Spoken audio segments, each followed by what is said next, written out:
Good morning, RMS Colby College, University of Texas, and Ms. Lutz's class. This is Ms. Studer with your Red Fox Report. I'm out here in my driveway because driveways have great prints in them, and this is the best time of year for prints, animal prints. You know, the tracks they leave behind. This is kind of my specialty.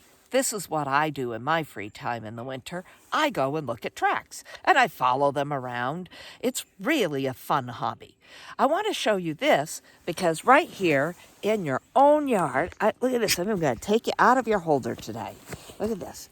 Right here in your own yard, you can find prints like these.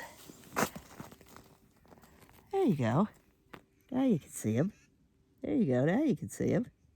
Look at those prints. Aren't those neat looking prints? Bring you up a little bit. You get a good perspective from up here. See those nice little toes? Those nice little toes. So you got these. These are actually the front feet, and these are the hind feet. You can see that little animal just right there, just doinking off. I got my tape measure here because often when you take a photo of something, it distorts the size. These are about the size of my thumb. Bring it up a little bit so you can kind of see them. They go in a nice long track, but most of that got axed out when my dog got back here. But you can see its next set of tracks is right there. So this small animal is a rodent that lives here. You can tell it's a rodent because it has, let me get you back in there. There we go. It has 5 toes on the hind and 4 toes on the front. And that's classic rodent. Classic rodent. So what do you think might be coming here to my driveway, going towards my bird feeder that might be a classic rodent that has a front foot the size of my thumb? Well, that's the gray squirrel.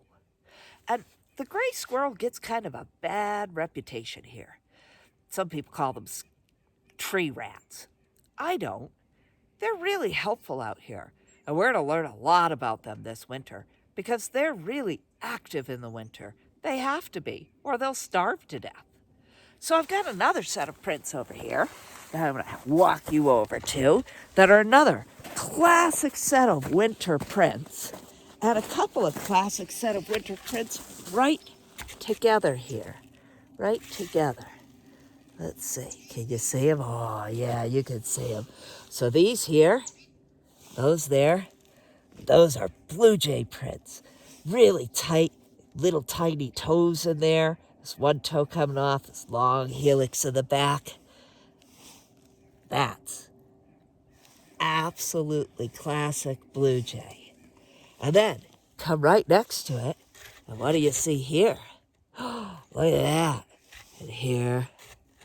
Yeah, these species also spend their whole winter here.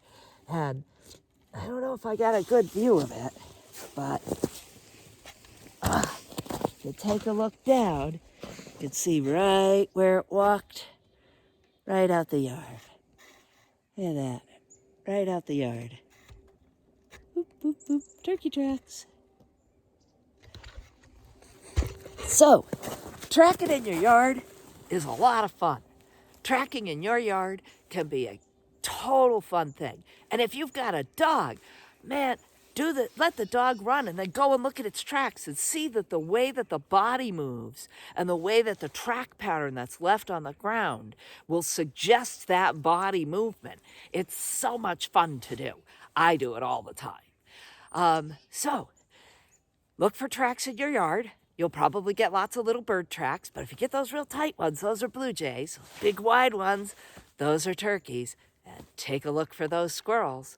And then my challenge to you, what would the red squirrel tracks look like in comparison to the gray squirrel? This is Ms. Studer with your Red Fox Report.